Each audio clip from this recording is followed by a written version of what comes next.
And that's where I landed. So I had to ask the doc, hey doc, if you're examining me with your left hand, where's your right hand? Oh, oh, colonoscopies are a hoot and a holler. Oh, hey guys, I didn't see you over there. And there's your long lost pal, Chris, aka MrRamone420, back with a brand new video. Not just any old video, it's a review. I know, it's been a long time since I did one of these. Why? Because I'm slow as fucking shit, that's why. You know how I am. I come and go as much as I please. I'm still usually around, but I don't like to come in here often because I watch wrestling videos and, you know, do other stuff like sleep and crap and all the good stuff. But enough about that. If this is your first time checking out my channel, and I really appreciate it. If you're an old fan coming around to see what else is Chris going to be doing, well, I appreciate it even more. Because it means you saw my other videos and thought, hey, it may get better. Maybe not, but what the hell? But enough about that. As I said, it's a review. And this review comes from a director who I've talked about in the past on this channel before. I've actually reviewed a few of his films, including Captain Z and the Terror of Leviathan and Red Christmas. If you know those titles, that means you know I'm going to be talking to you about Steve Rudzinski. Steve has made at least 7, almost 8 films over the span of 6-7 years. And always an interesting experience. He's quirky and funny and interesting, and he always works with a small budget, but it doesn't come off that way. It comes off as a pretty interesting experience, and that's what I've gotten from his last 2 films. But the question I have to ask all of you, the viewing audience, this: what happens when a magical unicorn on a carousel ride breaks free from his carousel chains? Does he go about and says, yay, I'm free, I'm happy, I can heal the world, give him loving hugs and candy? Or do you decide he's going to go fucking apeshit and kill everyone with his unicorn horn? Well, you'll have to be the judge of that in this review of CarousHELL. Not carousel, it's carousel, like CarousHELL. God, I'm a douchebag.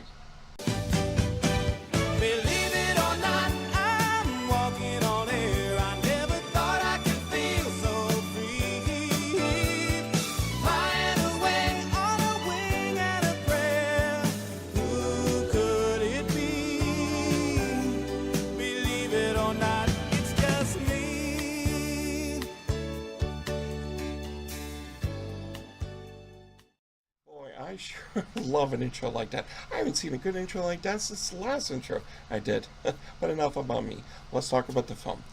The film was written and directed by Steve Rudzinski and also written by someone else. I think Eileen or Aileen. That doesn't matter. I mean, it does, but let's not worry about that.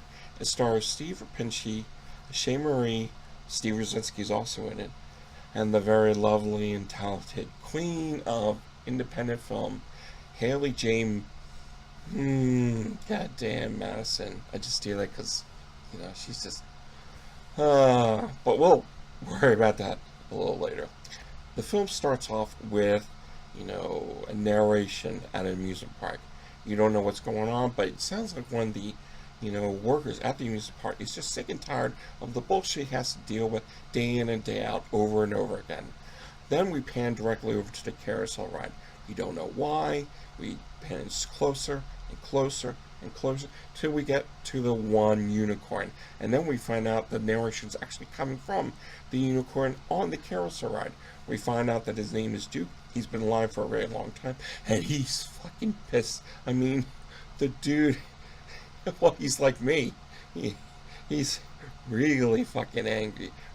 I think we can all see why. If you worked in retail,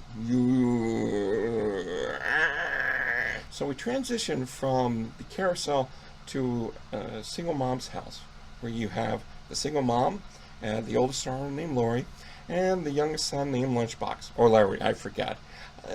The 2 interesting things about Lunchbox is, 1, he really likes lunchboxes, and 2, this kid will eat anything, literally eat anything, out of a trash can, and he's kind of a shithead.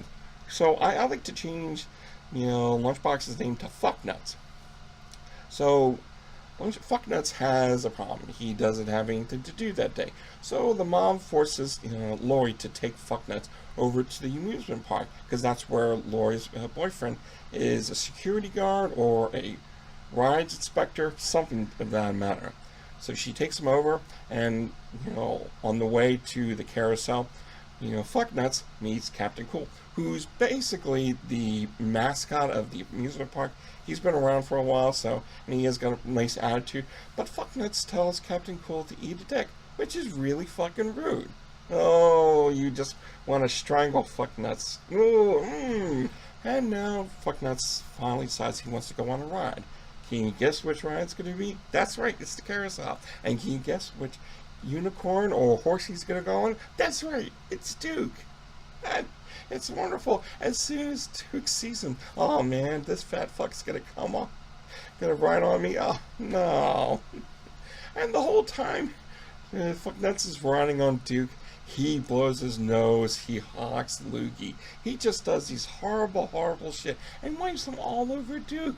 And then when Fucknuts leaves, Duke gets so pissed off. He decides, I'm going to find this fat fuck and I'm going to fucking kill him. So he magically green screens himself off the ride. And in the process kills a few people at the amusement park.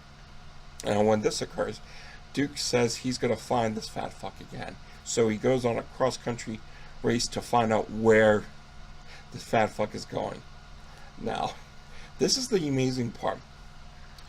Through the journey, Cowboy Cool notices a few dead bodies, goes over to the carousel ride, and realizes that Duke is gone, which apparently comes to the assumption that Cowboy Cool actually knew that one day this may happen. So what does he do? He goes to the ball pit, takes out a briefcase where there's this 6-shooter revolver ready to kill Duke, because apparently this was going to happen.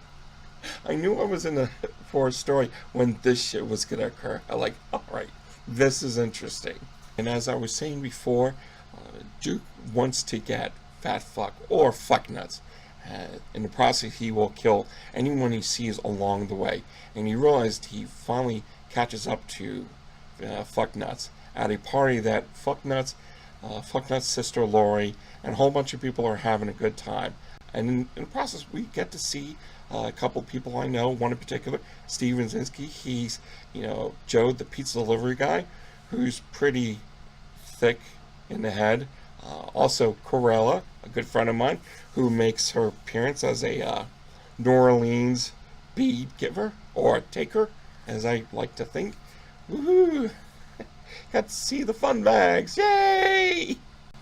We get to meet a French brother and sister, and one of the hostess, Haley. I'll talk about that in a second. But it becomes an interesting final scene. I'm not going to let you know what happened, but I have to ask you, do you think everyone survived? What happens with Duke? What will Cowboy Cool do when he finally sees Duke? Will he come and give him a hug, or will he have to take him out? You'll have to decide by purchasing CarousHELL. Now you have to ask, what did I think of this film? I had a nice time. There was some really fun stuff about this film, but there were also some stuff that was incredibly frustrating. It's not the best, it's not the worst. There are some parts. Now, I've never been a big fan of the overacting. There's several schools that pertain to this, like the Disney Channel and Nickelodeon Channel of, overacting. You see those shows where they're like, oh my god, what is happening? That just can't be. And there's several levels of this, but then there's the pinnacle, the Gary Oldman School of Acting. Now you ask yourself, wait, Chris, I've seen him in a lot of stuff where he's not overacting.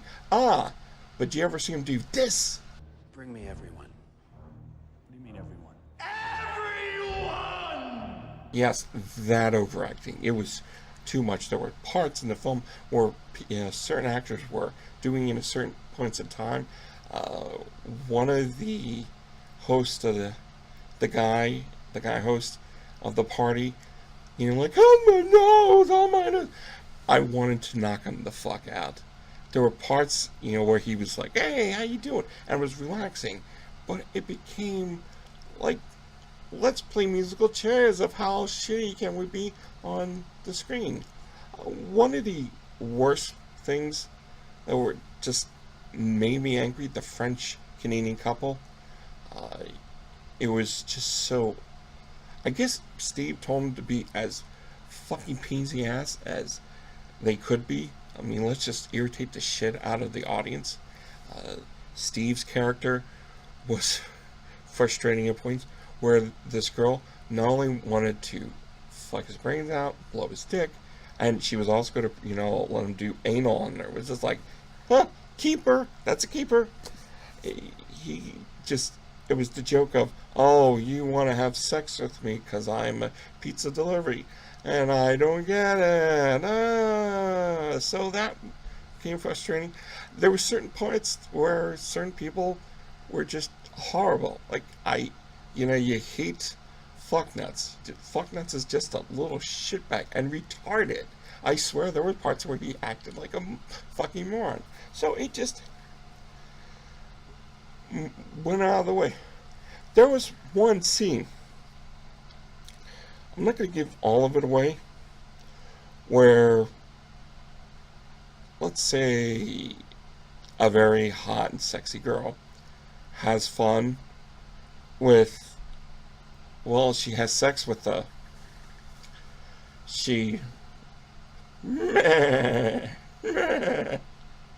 at the end she cried, but it was, what? She actually, what? What? But enough about that. I don't want to, you know, kill, you know, what I thought about the film. Yeah, there are some bad parts, but there's some really cool parts. I mean, the blood and the way people died in the film were actually impressive. Like, people asked, and I think Steve's character is like, how does he get all these weapons? Exactly. It was questions you don't care to ask, because it's like, how did this happen? Well, why does a unicorn come alive and kill everyone? Just because. It's how it went. The ending was priceless. I really loved it. Actually, I had a real big chuckle. As I said, it's not the best thing, but it doesn't suck. So I can forgive certain parts of the film where it definitely needed to change up. So my suggestion to Steve is, if you're going to make a person horrible in a film, don't make them to the point where you don't even want to see them live. Like, you know, if I saw the two actors that played the French brother and sister on the street, I'd probably knock them the fuck out, because they were just hateable. Same with the kid, fucknuts. Like, you hate him. But the actor that voiced Duke was perfect for it. Everyone was great. It was great to see Steve, you know, do some pretty good lines in the film. I would definitely recommend this. You know, give it as an addition to your library. I'm going to give you the link to where you can actually purchase it on the Silver Spotlight film site. I'll give you a trailer and that whole shebang, and that way you can purchase your copy. I believe it's $10 for DVD and $19 for Blu-ray, and that's where you can purchase all of Steve's films. None of them have ever disappointed me, and this was another edition that didn't disappoint me. There are things I can forgive just for the acting and whatnot. The blood and gore was impressive. There's some things just like, oh, okay, this definitely works. And he was right. It's definitely the most gruesome film in the series. Guys, thank you so much for taking the time out of your busy schedule to watch this review. I appreciate it. Keep on the lookout. I may do an update video of the movies I picked up and got over the Christmas holiday and the New Year's holiday. I'm probably be getting something in the mail soon. I may do a package time video pretty soon from one of the directors I know, Luke Rummer. So keep an eye out for that one. And oh, by the way, if you get a chance, go onto Facebook. I'll give you a link to my page. It's the best way you can contact with me. If you have any movie questions, if you're interested in me taking a look at reviews, because I'm going to try to do my best to get back into reviewing movies and whatnot. What I don't do is comic book reviews. Someone asked me to do that once, and I just like, no. But again, Steve, thank you so much for giving me the opportunity to take a look at this. As said, it was interesting, but it was also stupid. I like that for most part. Guys, appreciate your time. You take care. You have a wonderful Martin Luther King Day. Till next time, rate, comment, subscribe, and don't drink the Kool-Aid. Later.